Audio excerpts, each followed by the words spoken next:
iglesia, para que tú la bendigas y podamos ver con gozo salvación de vidas.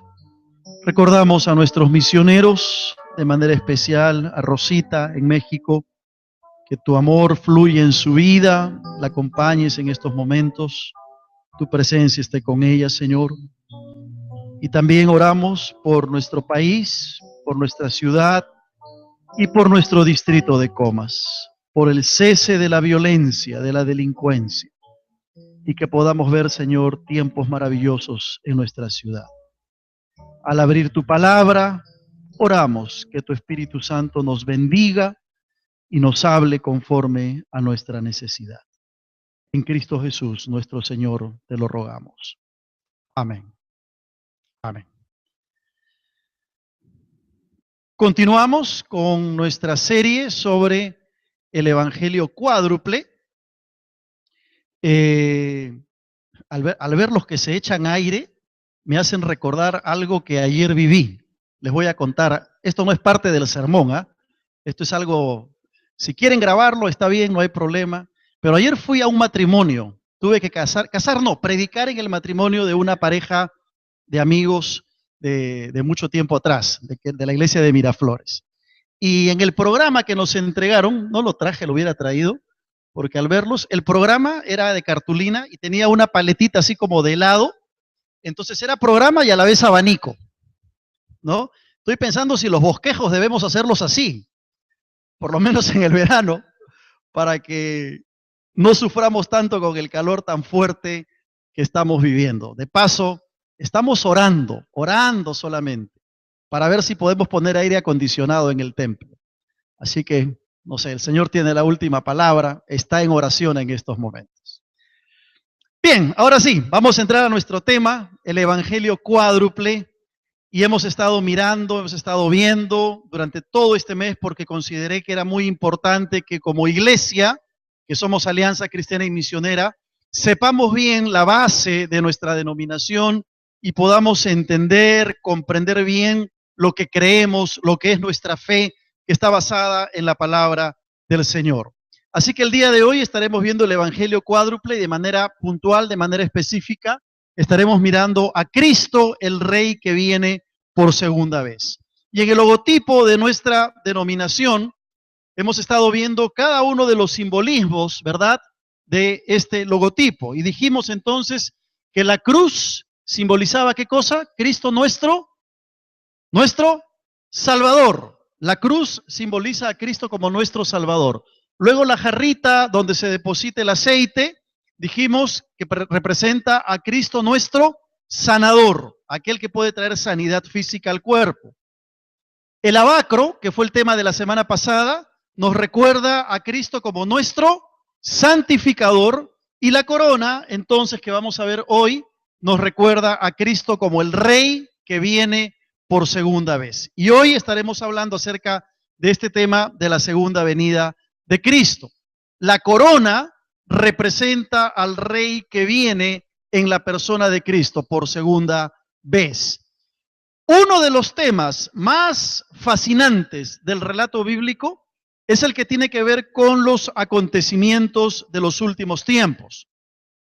Y hablar de la segunda venida de Cristo y de todo lo que implica los acontecimientos escatológicos que tienen que ver con los últimos tiempos, nos tomaría, por cierto, mucho más que un sermón.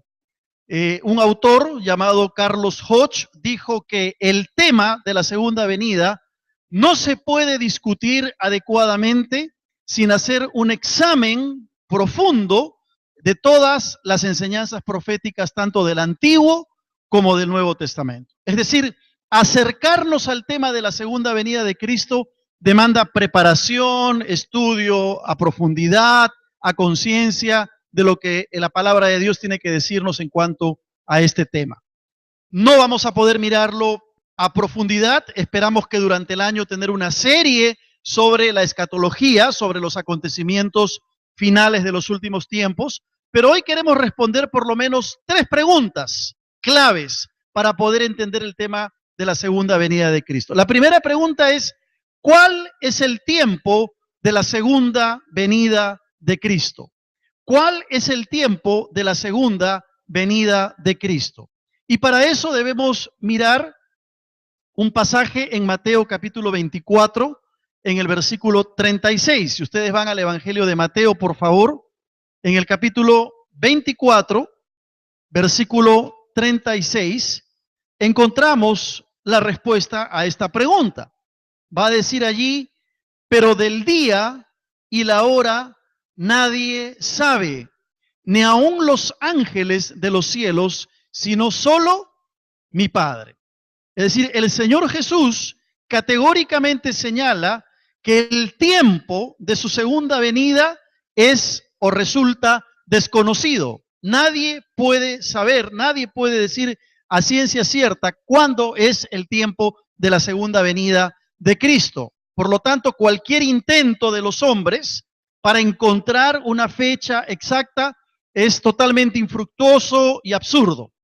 Los testigos de Jehová, por ejemplo, decían que Cristo volvería por segunda vez en el año de 1914. Pusieron una fecha. Y claro, como todos sabemos, Cristo no vino en 1914 por segunda vez. Así que cualquier intento es absurdo porque la palabra de Dios claramente dice que nadie sabe ni el día ni la hora, ni siquiera los ángeles que están en el cielo, sino solamente nuestro Dios, el único que conoce el día de ese momento. Lo único seguro, lo único fundamental en este tema es que Cristo vendrá por segunda vez. El retorno de Cristo está enseñado en la Biblia de manera categórica que no deja dudas a ninguna persona en cuanto a este tema. Por ejemplo, quisiera que vayamos a Apocalipsis capítulo 1, a partir del versículo 4 en adelante, para leer estos versículos y poder tomar conciencia de la realidad de la segunda venida de Cristo. Apocalipsis capítulo 1, es Juan quien está hablando, a partir del versículo 4 hasta el versículo 8. Va a decir así: Juan a las 7 iglesias que están en Asia, gracia y paz a vosotros, del que es, y que era, y que ha de venir, y de los 7 espíritus que están delante de su trono, y de Jesucristo, el testigo fiel, primogénito de los muertos, y el soberano de los reyes de la tierra. Al que nos amó y nos lavó de nuestros pecados con su sangre, y nos hizo reyes y sacerdotes para Dios su Padre, a él sea gloria e imperio por los siglos de los siglos. Amén. Y noten el versículo 7, he aquí que viene con las nubes, y todo ojo le verá, y los que le traspasaron, y todos los linajes de la tierra harán lamentación por él, sí, amén. Yo soy el alfa y la omega, principio y fin, dice el Señor, el que es, y que era, y que ha de venir, el Todopoderoso. No hay dudas en cuanto a la palabra del Señor, en cuanto al tema de la segunda venida de Cristo. A lo largo de los evangelios, de las epístolas y del libro de Apocalipsis, encontramos la enseñanza de que el Señor Jesús vendrá por segunda vez. Ahora, cuando vamos a Mateo en el capítulo 24, donde leímos hace un momento que nadie conoce el día ni la hora, es interesante porque en el versículo 3 de Mateo 24, los discípulos hacen 3 preguntas, en una sola podríamos decir, a la cual el Señor va a tratar de responder en los siguientes versículos, a partir del versículo 4. En primer lugar, dice allí que estando él sentado en el monte de los olivos, los discípulos se le acercaron aparte diciendo, dinos, ¿cuándo serán estas cosas? ¿Y qué señal habrá de tu venida y del fin del siglo? ¿Qué señal habrá de tu venida y qué señal habrá del fin del siglo? Es interesante que la primera pregunta, ¿cuándo serán estas cosas?, es una referencia al contexto del pasaje. Porque si tú miras Mateo 24, versículos 1 y 2, el Señor está hablando, está prediciendo, ha predicho la destrucción del templo en Jerusalén. ¿No es verdad? De eso hablan los versículos 1 y 2. Evento que sucede en el año 70 después de Cristo, cuando el general Tito invade Jerusalén. Entonces, cuando los discípulos preguntan, ¿cuándo serán estas cosas? Están preguntando acerca de la destrucción del templo de Jerusalén. ¿Cuándo sucederá ese evento? Pero luego inmediatamente ellos preguntan, ¿qué señal habrá de tu venida? Definitivamente los discípulos sabían que el Señor había enseñado que vendría por segunda vez. ¿Qué señal habrá de tu venida y qué señal habrá del fin del siglo o del fin del mundo? Noten ustedes que son dos cosas distintas, o tres podríamos decir: la destrucción del templo de Jerusalén, la venida de Cristo y el fin del mundo. Por lo tanto, la segunda venida de Cristo no marca el fin del mundo. Cristo viene por segunda vez, pero la destrucción del mundo todavía tiene para rato, como vamos a ver más adelante cuando entremos al propósito de la venida de Cristo. La segunda venida de Cristo no marca el fin de las cosas, el fin del mundo. Luego Jesús va a pasar a explicar esas tres preguntas que los discípulos se estaban haciendo. Ahora, si bien es cierto, no sabemos cuándo será la venida del Señor, sí sabemos por lo menos que hay un par de eventos que preceden a la venida de Cristo. ¿Cuáles son esos eventos que preceden, que anteceden a la venida de Cristo? Bueno, en primer lugar, lo que se conoce como el rapto o el arrebatamiento de la iglesia. No tenemos tiempo para hablar aquí sobre ese tema en todo un sermón. Más adelante en el año, Dios mediante, lo vamos a hacer. Pero por ahora diremos que el rapto o el arrebatamiento de la iglesia es ese acontecimiento en el cual la iglesia del Señor va a ser arrebatada, va a ser llevada a la presencia del Señor cuando Cristo venga por segunda vez. Esta es la enseñanza de la Biblia, la enseñanza de la denominación, lo que el pastor Alberto Benjamín Simpson enseñó en cuanto a un evento que precede a la segunda venida de Cristo. Y el otro evento es lo que se conoce como la gran tribulación. Ese periodo de 7 años, dividido en dos partes de 3 años y medio, donde habrá muerte, habrá destrucción, habrá tormento, persecución, etcétera, lo que la Biblia llama la gran tribulación y que aparece en el libro del Apocalipsis. De paso, se va a estrenar una película en nuestros cines que se llama Apocalipsis, pronto, que habla justamente está basada en el libro de Tim LaHaye, de este autor cristiano dejados atrás, que habla justamente de este periodo de gran tribulación. Así que cuando esté en cartelera, vayan a verla. Fuimos a ver con mi esposa el otro día a ver Éxodo, interesante la película, y ahí pasaron la sinopsis de esta película que pronto se va a estrenar. Pero ese periodo de gran tribulación de 7 años que habla la Biblia, que dicho sea de paso, merecería todo un sermón aparte, es un periodo en el cual va a suceder, de acuerdo a la enseñanza de nuestra denominación y de la palabra de Dios, antes de la segunda venida de Cristo. Ahora, hay enseñanzas también que dicen que la iglesia pasará por la tribulación, que la iglesia tendrá que ser probada y pasará por la tribulación. Honestamente, tenemos que estudiar a profundidad el tema para poder arribar a una conclusión como esa. Sin embargo, más allá de que si la iglesia pasa o no pasa la tribulación, lo que tenemos que recordar es que el Señor siempre está con su iglesia. Y cuando el Señor venga, llevará a su iglesia. Ese es el aspecto fundamental, más allá de algunos aspectos teológicos, escatológicos que se discuten en cuanto a este tema, que vamos a dejarlo por ahora, más bien para las aulas de los seminarios y de los institutos bíblicos, para no entrar en polémica ni en enseñanzas que pueden ser divergentes. Lo que sí creemos es que Cristo vendrá, que el rapto de la iglesia se va a dar y que la gran tribulación, ese periodo de 7 años, también se desatará en medio de este mundo para traer castigo sobre todo a aquellos que no han aceptado al Señor.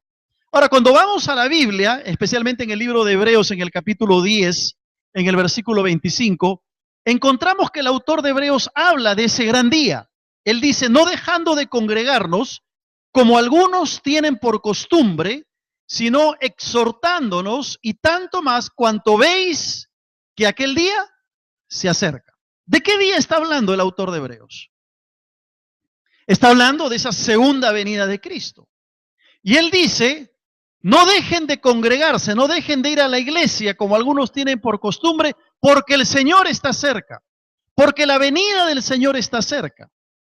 Parecía que ya en el primer siglo también habían algunos creyentes que en vez de ir al culto de adoración el domingo a la mañana, preferían irse a la playa o quedarse en casa o ver televisión. Y el autor de Hebreos le dice, un momentito, no dejen de reunirse, no dejen de ir a la iglesia.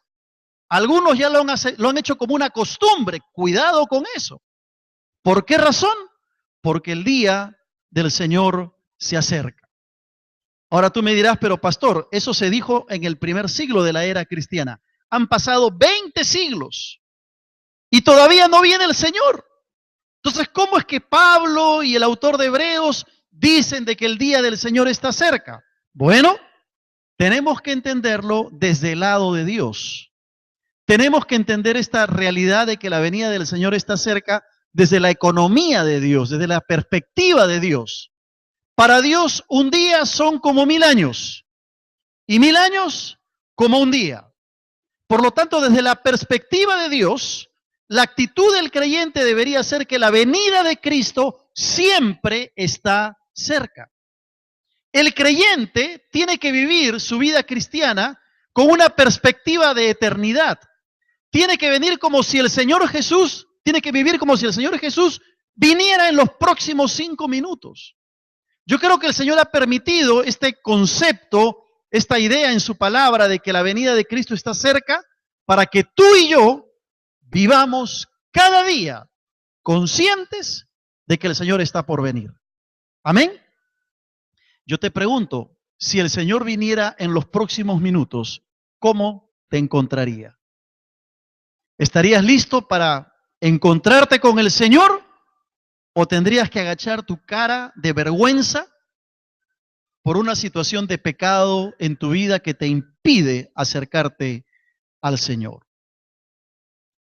Tenemos que entender que para el creyente la venida de Cristo siempre está cercana, siempre, porque el creyente tiene que vivir con esa perspectiva de eternidad. Nadie puede afirmar cuándo ocurrirá, pero sí sabemos por la palabra del Señor que su venida está pronta. Ahora, ¿cómo será la venida de nuestro Señor Jesucristo? Y aquí voy a sugerir yo por lo menos 6 aspectos que tienen que ver con la venida de Cristo. En primer lugar, será una venida personal. Mira tú el capítulo 1 de Hechos. ¿Te acuerdas ese pasaje cuando el Señor, después de haber resucitado y después de haber pasado un tiempo con los discípulos, ya está listo para irse al cielo? Y los ángeles están recibiendo al Señor. Dice que 2 varones con vestiduras blancas. Y entonces se dirigen a la gente que estaba mirando cómo el Señor ascendía a los cielos. Y dice el versículo 11 de Hechos 1, que les dijeron, varones galileos, ¿por qué estáis mirando al cielo? Este mismo Jesús, que ha sido tomado de vosotros al cielo, así vendrá como le habéis visto ir al cielo. Este mismo Jesús, dijeron estos ángeles. Jesús en persona era quien se iba, y el testimonio de estos varones de vestiduras blancas es que este mismo Jesús volverá por segunda vez a la tierra. No es que Cristo va a mandar a alguien por él. Algunos han pretendido ver la segunda venida de Cristo o el retorno de Cristo como una experiencia del Espíritu o a través del Espíritu de Cristo en la vida de la iglesia o en la vida de los creyentes. Es decir, no, Cristo no va a venir, sino que lo que pasa es que el Espíritu Santo ya vino a la iglesia y por eso Cristo estaba hablando de manera figurada. No, no es eso. La enseñanza de la Escritura es que Cristo en persona va a venir por segunda vez. Otros han dicho que no debemos esperar ningún retorno de Cristo de manera visible, sino más bien lo que tenemos que ver es un avance prolongado del reino de Dios, en la vida de los creyentes, en la vida de la iglesia. Ninguna de las dos enseñanzas es válida. Cuando hablamos de la venida de Cristo, tenemos que afirmar que en primer lugar será una venida personal. Pero en segundo lugar, será una venida física. Mira tú el libro de Hechos, en el capítulo 3, específicamente el versículo 20 de nuestro pasaje. Dice que Él envíe a Jesucristo que os fue antes anunciado. Está hablando de una venida física. Jesús volverá a la tierra en cuerpo. Lo mismo dice el pasaje que hemos leído de Apocalipsis capítulo 1, versículos 7 y 8. No es una venida espiritual, ojo, no es la venida de Pentecostés. No se trata de una venida o una presencia espiritual en la iglesia. Cuando hablamos de la doctrina de la segunda venida de Cristo, afirmamos que será una venida personal, pero también será una venida física de parte de nuestro Señor. La palabra para la venida del Señor que se usa en el Nuevo Testamento, en el griego, es la palabra parusía. Y la palabra parusía significa presencia física. Por lo tanto, no hay alternativas para estar pensando de que se trata del Espíritu de Cristo o de una forma invisible de Cristo. No, será una venida física. El uso escatológico de la palabra parusía significaba la llegada de alguien en un momento específico con un regreso físico. Por lo tanto, cuando decimos que Cristo vendrá por segunda vez, recordemos que será una venida física. En tercer lugar, será una venida visible. Visible. Leímos en Mateo 24, pero esta vez en el versículo 30, que dice, entonces aparecerá la señal del Hijo del Hombre en el cielo, y entonces lamentarán todas las tribus de Israel, y verán al Hijo del Hombre viniendo sobre las nubes del cielo con poder y gran gloria. Dice, verán al Hijo del Hombre viniendo sobre las nubes. Esto está relacionado con lo que acabamos de enseñar, porque si va a ser una venida física, tendrá que ser también una venida visible. Por eso entonces la herejía de los testigos de Jehová, que dijeron que el Señor Jesús vendría en 1914, se cayó como un castillo de naipes. ¿Por qué razón? Porque llegó 1914 y Cristo no vino. Pero ellos, para salvar su doctrina, ¿qué dijeron? Que Cristo había venido espiritualmente, de manera invisible. Y cuando tú vas a la Escritura, descubres que la venida de Cristo será una venida visible. No hay duda para eso. La palabra del Señor no deja dudas en cuanto a la visibilidad del retorno de nuestro Señor. En el pasaje que leímos en Apocalipsis, en el capítulo 1, quiero que volvamos a ese texto porque es clave y fundamental. Apocalipsis capítulo 1, en el versículo 7 y 8, dice allí, he aquí que viene con las nubes, y todo ojo le verá, y los que le traspasaron y todos los linajes de la tierra harán lamentación por él, sí, amén. Yo soy el alfa y la omega, principio y fin, dice el Señor, el que es, el que era, ¿y qué cosa?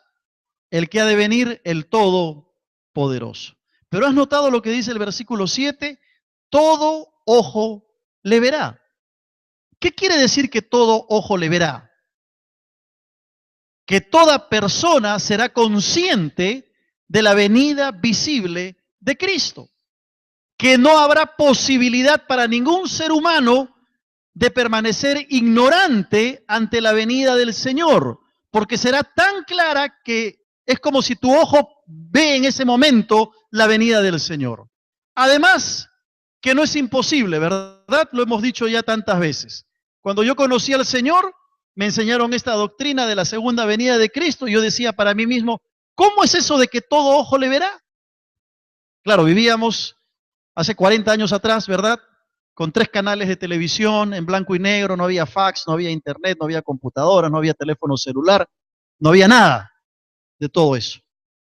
Claro, y los chicos dicen, ¿y cómo pudieron sobrevivir en esa época con todo eso? Bueno, la pasamos muy bien, ¿no es cierto? Los que fuimos jóvenes y adolescentes en aquellos años. Pero uno se preguntaba, ¿cómo es eso de que todo ojo le verá? Bueno, ha pasado los años y ahora es muy sencillo con el uso del satélite, de la informática, del internet, de los teléfonos celulares, de las tablets, de las computadoras y de todo lo que tenemos. Es muy fácil que cuando el Señor venga, todo ojo pueda verlo, porque ahora estamos inmediatamente conectados con lo que pasa al otro lado del mundo en cuestión de segundos.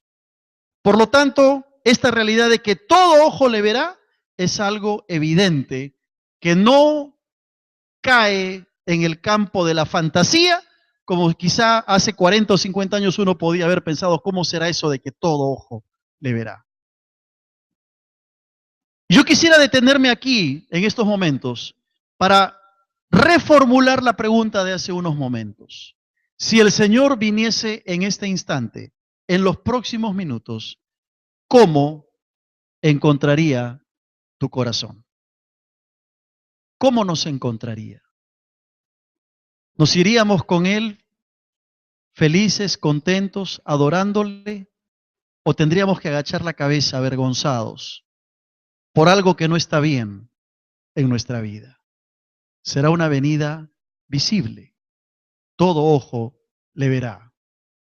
¿Estás preparado para ese momento? No estamos hablando de leyendas, ni de cuentos, ni de fantasías. Estamos hablando de una doctrina que tiene su base y su argumentación en el escrito, está en la bendita palabra del Señor. ¿Estás listo para tu encuentro con el Señor? En cuarto lugar, será una venida repentina. Sucederá de un momento a otro. Mira lo que dice Marcos, el Evangelio de Marcos en el capítulo 13. En los versículos 33 en adelante. Hay una historia que el Señor está contando.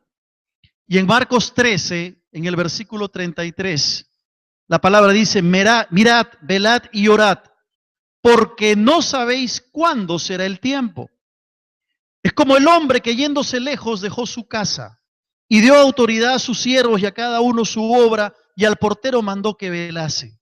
Velad pues, porque no sabéis cuándo vendrá el Señor de la casa, si al anochecer, o a la medianoche, o al canto del gallo, o a la mañana, para que cuando venga de repente, no os halle durmiendo. Y lo que a vosotros digo, a todos lo digo, velad. ¿Te has dado cuenta lo que el Señor está queriendo enseñar? No va a haber un anuncio a los seres humanos diciéndoles, prepárense porque ya viene el Señor. El anuncio lo estamos dando hoy y se está dando por los últimos 20 siglos, 21 siglos. Pero el día y la hora nadie sabe, por lo tanto, tenemos que entender que la actitud de nuestro corazón debe ser la de velar porque será una venida repentina. Es decir, una venida inesperada que va a tomar por sorpresa a mucha gente. Ponte a pensar, ¿cómo fue la primera venida del Señor? Los profetas por siglos habían anunciado acerca del Mesías, dónde nacería, cómo nacería, de quién nacería. ¿Y qué pasó? Unos cuantos pastores, unos cuantos magos del Oriente fueron conscientes del cumplimiento de esa profecía. A lo suyo vino y los suyos no le recibieron. Y hasta el día de hoy el pueblo judío sigue esperando la primera llegada del Mesías. No fueron capaces de entender toda la evidencia bíblica acerca de la llegada del Señor Jesús, la primera venida. Exactamente igual puede ser para la segunda venida, ¿sabes? Hay tanta evidencia de la palabra de que Cristo va a venir por segunda vez que no me extrañaría que tome por sorpresa a muchos creyentes el día que el Señor venga. Porque será una venida repentina. Así será su segunda venida. Muchos no esperarán que venga pero como dice la Escritura, Él vendrá como ladrón en la noche. En el pasaje de Marcos, el versículo 35 del capítulo 13 dice, velad pues porque no sabéis cuándo vendrá el Señor de la casa. Y miren el lenguaje figurativo que usa Marcos, si al anochecer, o a la medianoche, o al canto del gallo, o a la mañana, un poco parafraseando podríamos decir, cuando estás en tu casa, cuando estás haciendo las compras para el mercado, cuando estás saliendo a trabajar o a estudiar, cuando vas a hacer deporte, no sabes en qué momento va a venir el Señor. Y dice, para que cuando venga de repente, no te encuentre, ¿qué cosa? Durmiendo.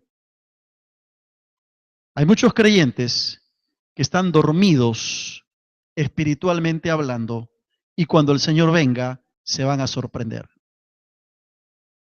Hay muchos creyentes que han caído en un adormecimiento espiritual.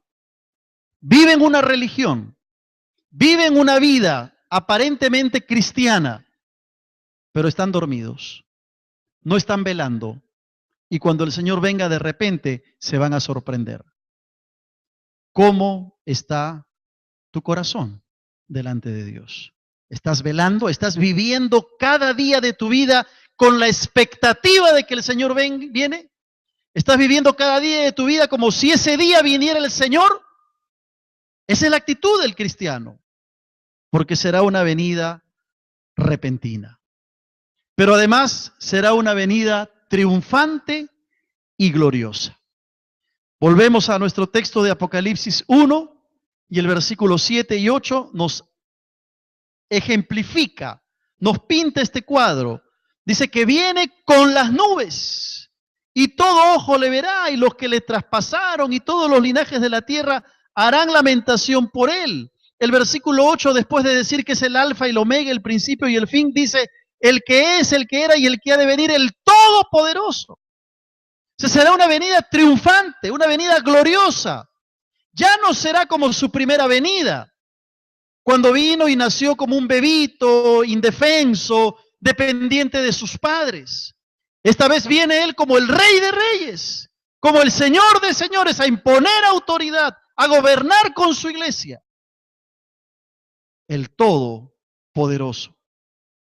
Y es bien interesante porque esta expresión del Todopoderoso nos certifica la deidad de Cristo. El que ha de venir, el Curios, el Señor, como dice acá, es el Todopoderoso. Será una venida distinta a esa primera venida. Y ponte a pensar, ponte a imaginar cómo será ese día. ¿Ah? Hay una canción muy linda que dice, puedo imaginar, ¿no? Y yo trato de imaginar cómo será ese momento cuando el Señor dice la palabra, venga en las nubes y todo ojo le verá. ¿Te has puesto a pensar? Su carruaje serán las nubes de los cielos. Los ángeles serán su guardia personal. Mira qué lindo cuadro. Los arcángeles serán sus heraldos, los que anuncian la llegada del Señor. La iglesia serán sus servidores gloriosos, los santos.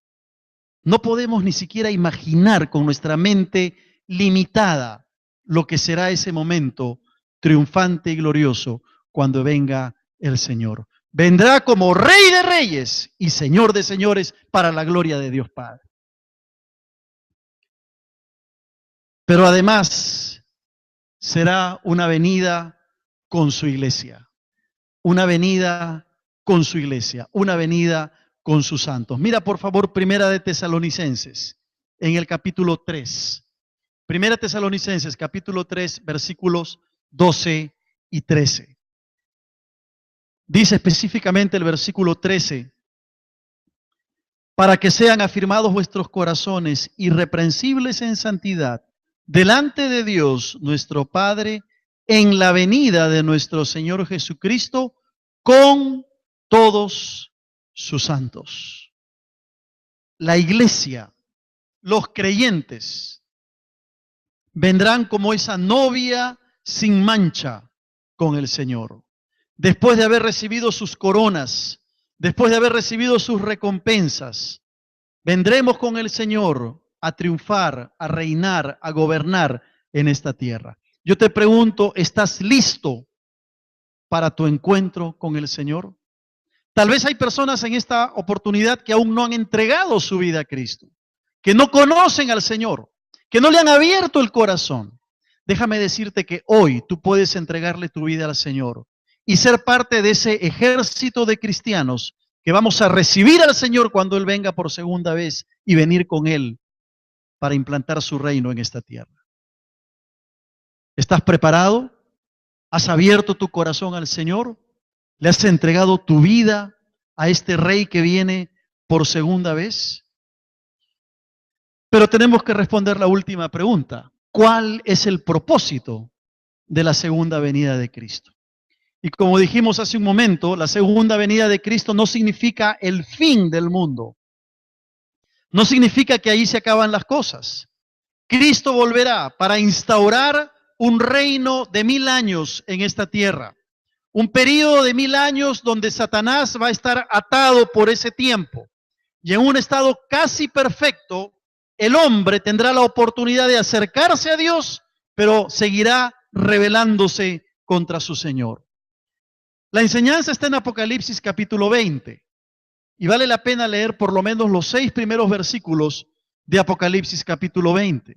Allí encontramos lo que se conoce como el reino milenial de nuestro Señor.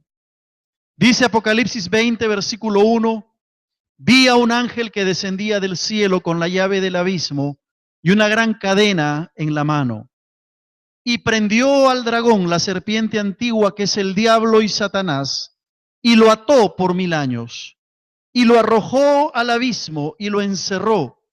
Y puso sus sellos sobre él para que no engañase más a las naciones, hasta que fuesen cumplidos 1000 años. Y después de esto debe ser desatado por un poco de tiempo. Y vi tronos, y se sentaron sobre ellos los que recibieron facultad de juzgar, la iglesia.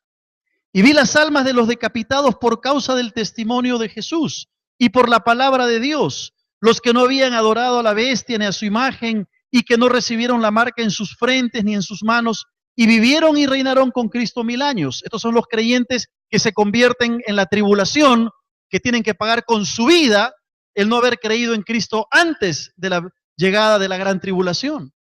Pero los otros muertos no volvieron a vivir hasta que se cumplieron 1000 años. Esta es la primera resurrección. Bienaventurado y santo el que tiene parte en la primera resurrección. La segunda muerte no tiene potestad sobre estos, sino que serán sacerdotes de Dios y de Cristo y reinarán con él 1000 años. Es decir, cuando Cristo venga con su iglesia, después de haber festejado las bodas del Cordero en la presencia de Dios, después de haber recibido las coronas, después de haber recibido las recompensas, Cristo viene con su iglesia a instaurar un reino de 1000 años en esta tierra, con Jerusalén como el centro del gobierno. En esos 1000 años, Satanás será atado, dice la palabra. Cristo gobernará en un gobierno de justicia, de paz, donde la iglesia seremos esos corregentes, esos guardianes, esos sacerdotes, esos servidores de nuestro Señor. Pero habrá gente que nacerá y habrá gente que crecerá, y a pesar de ver a Cristo reinando, y a pesar de que Satanás esté atado por 1000 años, igual se rebelarán contra Dios, igual se apartarán de Dios, igual rechazarán a Cristo. ¿Y sabes por qué? Muy sencillo, por la dureza del corazón del hombre. Ya no podrán echarle la culpa ni al diablo ni al mundo, porque se vivirá en un ambiente de armonía y de paz. Aún así, esas personas van a rechazar la gracia y el amor de Dios, debido a la dureza del corazón. Yo pienso que si un ángel de Dios viniera hoy y predicara el evangelio de Cristo, ¿sabes? Habría mucha gente que igual no creería en Dios. Igual rechazaría a Cristo. Porque el hombre es duro de corazón. Yo te pregunto, ¿cómo está tu corazón? Si no has entregado tu vida a Cristo, hoy ese corazón de piedra puede ser cambiado y transformado por un corazón de carne. Y con un corazón transformado, entonces estarás listo para recibir a Cristo en su segunda venida. Termino con un texto en Primera de Tesalonicenses, capítulo 5, versículo 9. El apóstol Pablo, escribiéndole a la iglesia en Tesalónica, les va a decir: porque no nos ha puesto Dios para ira, sino para alcanzar salvación por medio de nuestro Señor Jesucristo. Si el Señor está demorando su venida, es porque Él quiere que todos procedan al arrepentimiento. Dios no nos ha puesto para ira, para condenación. Él quiere que tú alcances la salvación por medio de Cristo. Y hoy puedes entregarle el corazón, abrirle la vida y decirle: Señor, yo también quiero ser parte de ese ejército de cristianos, que cuando tú vengas, yo pueda ser parte de tu iglesia. Y tú que conoces al Señor, el desafío para ti y para mí es a que vivamos cada día con esa expectativa de eternidad, con esa expectativa de que el Señor viene por nosotros, sabiendo de que en los próximos minutos podría ser ese día, ese momento en el que el Señor venga por su iglesia. Y que el Señor nos encuentre a cada uno de nosotros preparados y con un corazón dócil y sensible a la voz del Señor. Amén. Que el Señor nos ayude a vivir constantemente con un corazón preparado para su venida. Vamos a orar. Te invito a que inclines el rostro delante del Señor para un momento de oración.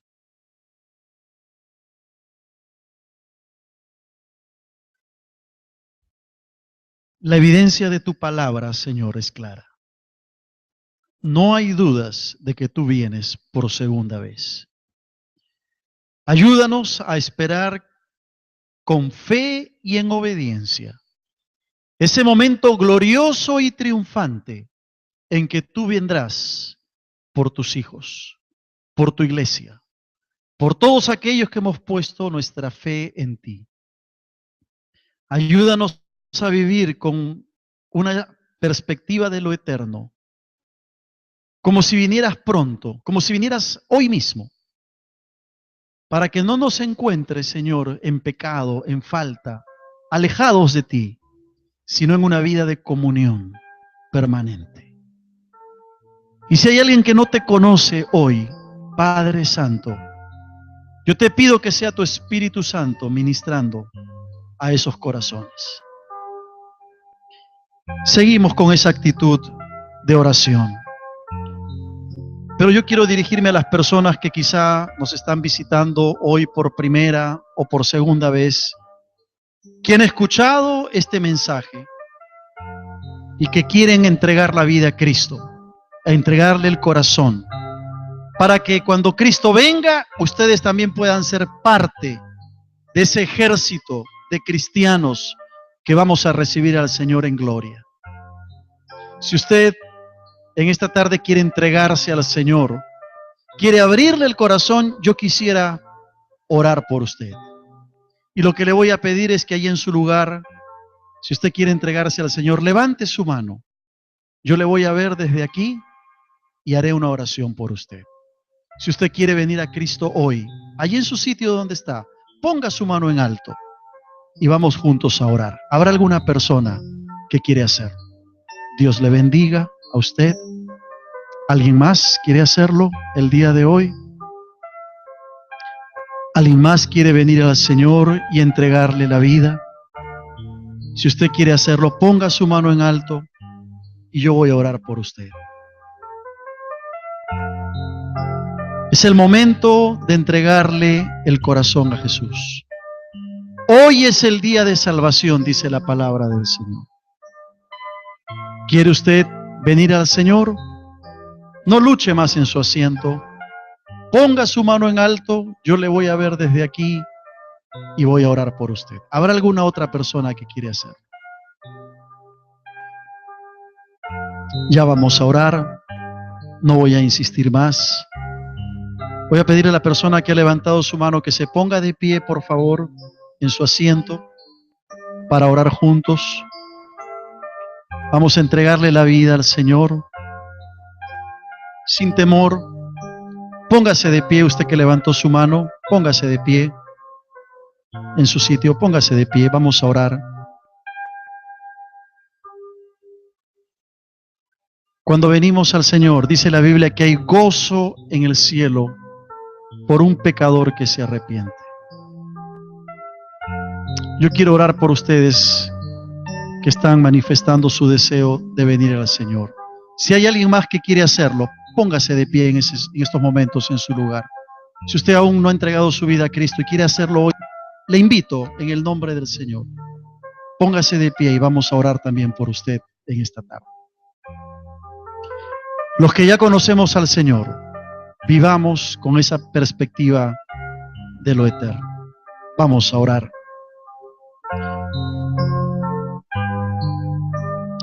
Señor, gracias por tu palabra. Gracias, Padre, por la oportunidad de poder compartir acerca de tu segunda venida.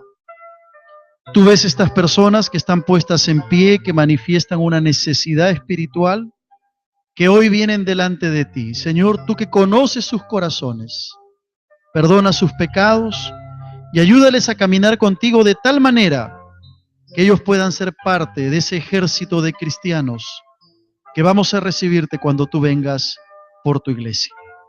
Y a nosotros, Señor, que ya te conocemos, ayúdanos a vivir cada día sabiendo que tú vienes pronto por tu iglesia, a ser un testimonio viviente de la obra de Cristo en nuestros corazones. Gracias, Señor.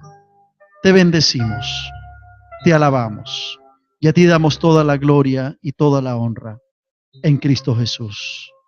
Amén. Amén. Hermanos, el Señor viene por su iglesia. Amén. Gocémonos y alegrémonos con esta realidad tan preciosa de la segunda venida de Cristo. Dios nos bendiga. Como hemos escuchado el mensaje de esta tarde, la venida del Señor es inminente. Así que preparémonos, porque de ahí vienen las bodas, como hemos cantado.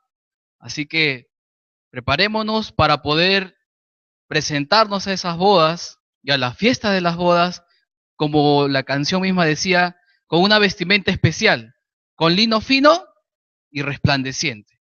También vamos a aprovechar ahora en este tiempo para poder presentarnos al Señor con nuestros diezmos y ofrendas. Nuestros hermanos anfitriones ya están allí cerca a ustedes con los sobres correspondientes. Si todavía no han venido preparados, levante su mano, por favor, para que ellos se acerquen. Y si ya están preparados con sus sobres de diezmos y ofrendas, por favor, pasen adelante y deposítenlo en el alfolí. Levántese de su lugar, por favor, si es que ya tiene preparado su ofrenda y su diezmo, y déjelo en el alfolí. Malaquías, capítulo 3, versículo 10 va a decir: traigan todos los diezmos al alfolí, para que haya suficiente comida en mi casa. Si lo hacen, dice el Señor de los ejércitos celestiales, les abriré la ventana de los cielos, derramaré una bendición tan grande que tendrán suficiente espacio para guardarla. Inténtenlo, pónganme a prueba, dice el Señor. Asimismo, también recordarles a aquellos que hemos hecho el compromiso misionero, que nuestros hermanos anfitriones también tienen los sobres para poder ser fieles con ese compromiso que hemos hecho, el de asumir una responsabilidad de apoyar a nuestros hermanos misioneros que están en el campo, tanto aquí en el interior del país como fuera. Ellos necesitan de nuestro apoyo, tanto como iglesia orando, pero también sosteniendo el ministerio que el Señor les ha llamado a hacer.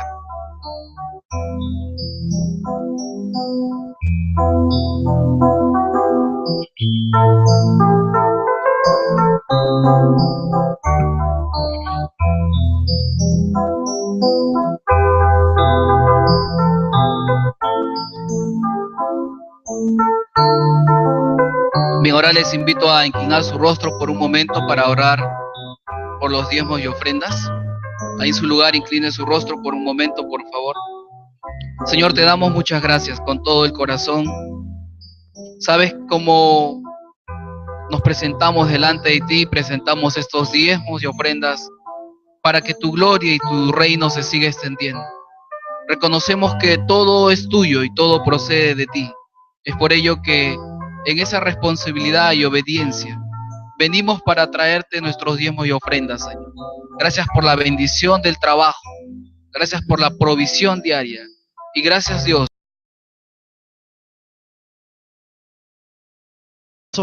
Estamos orando solamente, para ver si podemos poner aire acondicionado en el templo.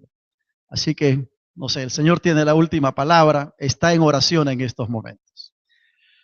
Bien, ahora sí, vamos a entrar a nuestro tema, el Evangelio cuádruple, y hemos estado mirando, hemos estado viendo durante todo este mes porque consideré que era muy importante que como iglesia, que somos Alianza Cristiana y Misionera, sepamos bien la base de nuestra denominación y podamos entender, comprender bien lo que creemos, lo que es nuestra fe, que está basada en la palabra del Señor. Así que el día de hoy estaremos viendo el Evangelio cuádruple y de manera puntual, de manera específica, estaremos mirando a Cristo, el Rey que viene por segunda vez. Y en el logotipo de nuestra denominación hemos estado viendo cada uno de los simbolismos, ¿verdad?, de este logotipo. Y dijimos entonces que la cruz simbolizaba ¿qué cosa? Cristo nuestro Salvador. La cruz simboliza a Cristo como nuestro Salvador.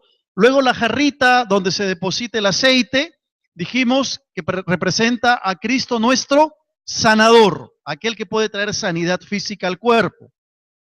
El abacro, que fue el tema de la semana pasada, nos recuerda a Cristo como nuestro santificador, y la corona, entonces, que vamos a ver hoy, nos recuerda a Cristo como el Rey que viene por segunda vez. Y hoy estaremos hablando acerca de este tema de la segunda venida de Cristo. La corona representa al Rey que viene en la persona de Cristo por segunda vez. Uno de los temas más fascinantes del relato bíblico es el que tiene que ver con los acontecimientos de los últimos tiempos. Y hablar de la segunda venida de Cristo y de todo lo que implica los acontecimientos escatológicos que tienen que ver con los últimos tiempos, nos tomaría, por cierto, mucho más que un sermón. Un autor llamado Carlos Hodge dijo que el tema de la segunda venida no se puede discutir adecuadamente sin hacer un examen profundo de todas las enseñanzas proféticas, tanto del Antiguo como del Nuevo Testamento. Es decir, acercarnos al tema de la segunda venida de Cristo demanda preparación, estudio a profundidad, a conciencia de lo que la palabra de Dios tiene que decirnos en cuanto a este tema. No vamos a poder mirarlo a profundidad. Esperamos que durante el año tener una serie sobre la escatología, sobre los acontecimientos finales de los últimos tiempos, pero hoy queremos responder por lo menos 3 preguntas claves para poder entender el tema de la segunda venida de Cristo. La primera pregunta es, ¿cuál es el tiempo de la segunda venida de Cristo? ¿Cuál es el tiempo de la segunda venida de Cristo? Y para eso debemos mirar un pasaje en Mateo capítulo 24, en el versículo 36. Si ustedes van al Evangelio de Mateo, por favor, en el capítulo 24, versículo 36, encontramos la respuesta a esta pregunta. Va a decir allí, pero del día y la hora nadie sabe, ni aun los ángeles de los cielos, sino solo mi Padre. Es decir, el Señor Jesús categóricamente señala que el tiempo de su segunda venida es o resulta desconocido. Nadie puede saber, nadie puede decir a ciencia cierta cuándo es el tiempo de la segunda venida de Cristo. Por lo tanto, cualquier intento de los hombres para encontrar una fecha exacta es totalmente infructuoso y absurdo. Los testigos de Jehová, por ejemplo, decían que Cristo volvería por segunda vez en el año de 1914. Pusieron una fecha. Y claro, como todos sabemos, Cristo no vino en 1914 por segunda vez. Así que cualquier intento es absurdo, porque la palabra de Dios claramente dice que nadie sabe ni el día ni la hora, ni siquiera los ángeles que están en el cielo, sino solamente nuestro Dios, el único que conoce el día de ese momento. Lo único seguro, lo único fundamental en este tema es que Cristo vendrá por segunda vez. El retorno de Cristo está enseñado en la Biblia de manera categórica que no deja dudas a ninguna persona en cuanto a este tema. Por ejemplo, quisiera que vayamos a Apocalipsis capítulo 1, a partir del versículo 4 en adelante, para leer estos versículos y poder tomar conciencia de la realidad de la segunda venida de Cristo. Apocalipsis capítulo 1, es Juan quien está hablando, a partir del versículo 4 hasta el versículo 8. Va a decir así: Juan a las 7 iglesias que están en Asia, gracia y paz a vosotros, del que es, y que era, y que ha de venir, y de los 7 espíritus que están delante de su trono, y de Jesucristo, el testigo fiel, primogénito de los muertos, y el soberano de los reyes de la tierra. Al que nos amó y nos lavó de nuestros pecados con su sangre, y nos hizo reyes y sacerdotes para Dios su Padre, a él sea gloria e imperio por los siglos de los siglos. Amén. Y noten el versículo 7, he aquí que viene con las nubes, y todo ojo le verá, y los que le traspasaron, y todos los linajes de la tierra harán lamentación por él, sí, amén. Yo soy el alfa y la omega, principio y fin, dice el Señor, el que es, y que era, y que ha de venir, el Todopoderoso. No hay dudas en cuanto a la palabra del Señor, en cuanto al tema de la segunda venida de Cristo. A lo largo de los evangelios, de las epístolas y del libro de Apocalipsis, encontramos la enseñanza de que el Señor Jesús vendrá por segunda vez. Ahora, cuando vamos a Mateo en el capítulo 24, donde leímos hace un momento que nadie conoce el día ni la hora, es interesante porque en el versículo 3 de Mateo 24, los discípulos hacen 3 preguntas para que tú la bendigas y podamos ver con gozo salvación de vidas. Recordamos a nuestros misioneros, de manera especial a Rosita en México, que tu amor fluye en su vida, la acompañes en estos momentos, tu presencia esté con ella, Señor. Y también oramos por nuestro país, por nuestra ciudad y por nuestro distrito de Comas, por el cese de la violencia, de la delincuencia, y que podamos ver, Señor, tiempos maravillosos en nuestra ciudad. Al abrir tu palabra, oramos que tu Espíritu Santo nos bendiga y nos hable conforme a nuestra necesidad. En Cristo Jesús, nuestro Señor, te lo rogamos. Amén. Amén. Continuamos con nuestra serie sobre el Evangelio cuádruple. Al ver los que se echan aire, me hacen recordar algo que ayer viví. Les voy a contar. Esto no es parte del sermón, ¿eh? Esto es algo, si quieren grabarlo, está bien, no hay problema. Pero ayer fui a un matrimonio. Tuve que predicar en el matrimonio de una pareja de amigos de mucho tiempo atrás, de la iglesia de Miraflores. Y en el programa que nos entregaron, no lo traje, lo hubiera traído, porque al verlos, el programa era de cartulina y tenía una paletita así como de helado, entonces era programa y a la vez abanico, ¿no? Estoy pensando si los bosquejos debemos hacerlos así, por lo menos en el verano, para que no suframos tanto con el calor tan fuerte que estamos viviendo. De paso,